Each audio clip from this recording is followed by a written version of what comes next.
you say the children these days are not learning as well as they should, and it's actually been researched that 70% of the children in sub-Saharan Africa, where Uganda falls, actually, by the time they finish primary 7, are very low in terms of numeracy and literacy. So what Low is in your terms of? numeracy and literacy, mathematics and English? And the question is, what are we teaching our children? Are we teaching them things that are going to help them in their daily life when they grow up? What can we do to improve our education system?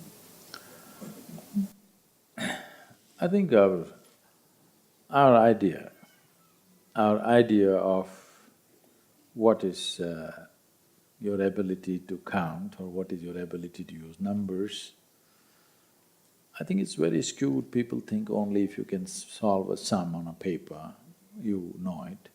Somebody can, goats are walking, let's say 500 goats are walking. There are people who can just look like that and count it. That is also numbers, isn't it? Very difficult numbers So, our modern education is mainly aimed towards producing people who will sit in offices. I think we also need to produce a whole lot of people who can be on the field, who can do things in the world in a different way than just paper pushing. So,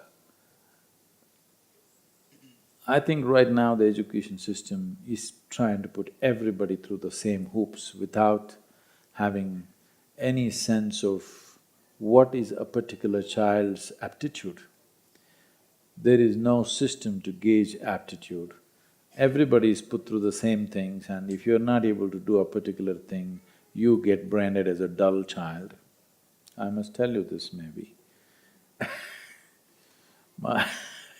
My father being a physician, being in India there's only one… now things are changing, but at least when we were growing up, education means you must become a doctor, okay? If you're a failure, you become an engineer, all right? If you don't do that, you're illiterate. That's how it is understood. Now, of course, they've all become IT professionals information technology has become big. Otherwise, when we were growing up, education means medicine. If you fail, you become an engineer. If you don't do that, that means you're nothing. So, that's definitely my father's view also, because he is a physician and his idea of life is that you must be a physician.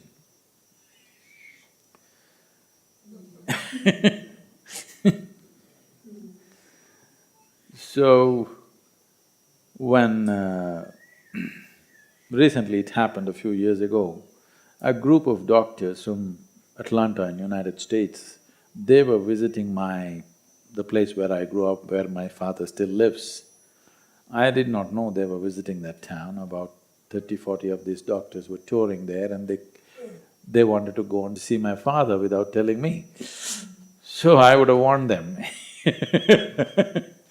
But they went there and obviously they started asking, they want to know about my childhood and everything, because now they're very influenced by me.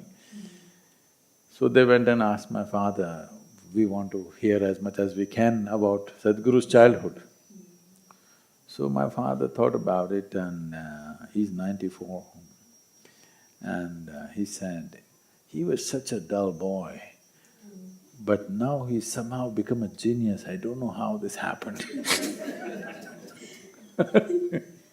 So the moment you cannot do those hoops that they have set up for you in the school, you become a dull boy. What else you can do? Nobody explores. You must be able to do this, this and this, otherwise you're a dull boy. Maybe you're able to do something else, but nobody's interested in that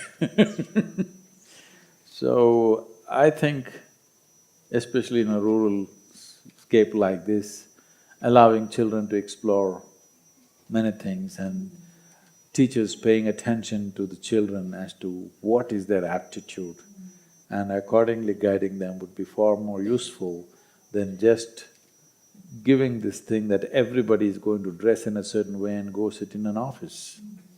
It's not necessary. Everybody should go and sit in an office room behind a table. That's not the only way to make life. And those who never sat behind a table, they are the people who provide food for us, they are the people who nourish this planet and this world and the humanity. So I think equal regard, equal respect must be given to those people. We have a business conference every year in the month of November. There were 200 very high-flying CEOs last year. They were all talking about big things, all of them are MBA, many things. They are highly educated people, successful in industry and business. So something came up and I was telling them, see, I will give you a fertile piece of land and I'll give you a book, how to grow a particular crop. 10 of you together, get together and grow one crop, let me say.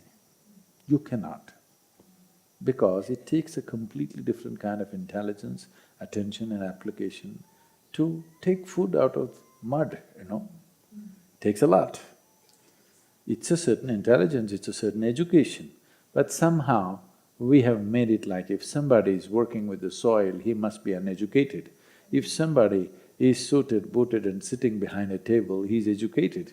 Our idea of education is very skewed and it is not productive in the long run, it's not a sustainable form. If everybody on the planet gets educated like that, nobody will be doing the fundamental things which need to happen. It's the uneducated people who are feeding us. So I think what you're saying, Sadhguru, is that we need to broaden our education system 100%. and make sure children are taught as individuals rather than as a group. Yes. To explore their potential as individuals. I think that's what you're saying. Yes. If we do not explore that, you will… See, it has become common for people to refer to themselves like this. They will say, I'm a product of Eton, or I'm a product of this particular university, whatever. So you're admitting that you're a product. So, a product can be packaged and sold and whatever, but a product will not grow. The idea of a school is to cultivate a child in such a way that the child can grow to his or her full potential. Potential need not necessarily mean going out and making so much money. Potential means as a human being, you became a full-fledged human being and whatever you do is of a certain quality because of your involvement and your attention. Education as information is just a little bit of addition.